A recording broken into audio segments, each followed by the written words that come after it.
Keb Needs a Home, written by Simone Topo, illustrated by Terry Herman. The life of a hermit crab isn't so bad. They live near the seashore, and they bask in the warm sun. They bathe in the salty sea, and they play in the surf.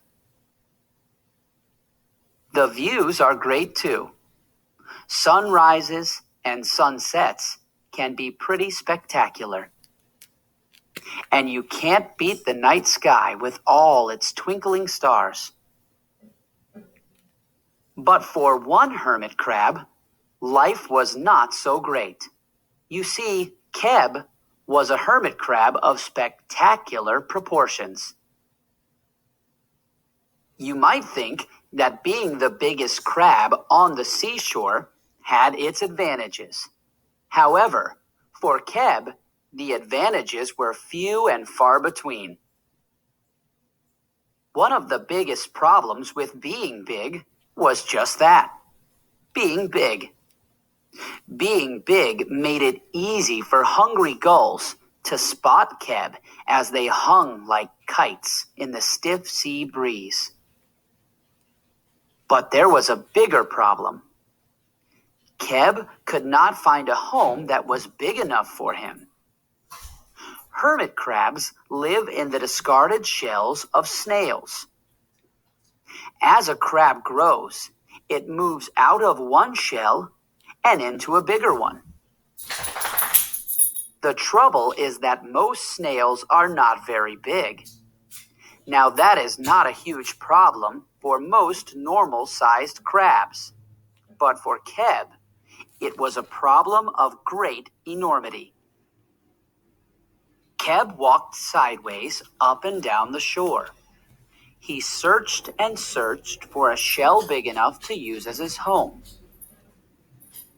He waited and waited, hoping that soon one day a large shell would wash up on shore. While he waited to find a proper home, Keb lived in a large hole in a rock.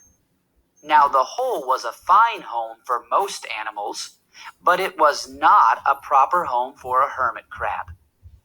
Whenever Keb wanted to go out, he felt naked. The other hermit crabs made fun of him, and the gulls swooped down to try to make him their dinner. Keb always managed to escape the gulls, but the teasing from other crabs hurt to the core of his feelings. To hide his nakedness, Keb tried everything. First, he gathered feathers he found along the shore and strung them together with old fishing line. Then he wrapped them around his soft shell. But the other crabs thought he looked silly. "Look at Keb now," they said. "He thinks he's a bird. The next thing you know, he will try to fly." Keb's feelings were hurt even more. He threw off the feathers and returned to his hole in the rock. Next, he gathered seaweed and wove it together to make a fine-looking suit. But soon, the seaweed began to rot and smell. The smell was so bad that not even Keb could stand it. So he threw away his seaweed suit and returned to his hole in the rock. Peering out of his hole one morning, Keb noticed something strange had washed ashore. He crawled out of the hole to take a closer look. As he got closer, he could see it was a boot, and a very fine boot it was. The boot was bright blue, which was Keb's favorite color in the world. He had always admired the blue starfish in the tide pools, and he thought that blue crabs were the most handsome of all crabs. He had looked for a blue snail shell for a home when he was a smaller crab, but he had never found one. Keb examined the boot more closely. It was made of rubber and would be perfect for stormy days when the cold wind and rain blew off the sea. And on the toe of the boot were two large eyes. Aha, thought Keb. These eyes will surely scare off the swooping gulls. And best of all, the boot was large.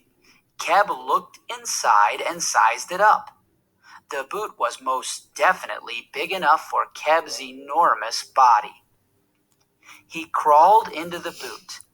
It was a perfect fit. Keb strutted down the shore wearing his new home. The gulls were frightened by the two large eyes looking up at them. All the other crabs oohed and ahed as Keb walked by. They were envious of Keb's beautiful new home. Keb was not only the biggest crab on the shore, he was also the most handsome. The next week, Keb had an open house. All the other crabs came to see Keb's home, and they all brought him gifts. Keb was no longer the laughingstock of all the crabs. He was the envy of the seashore.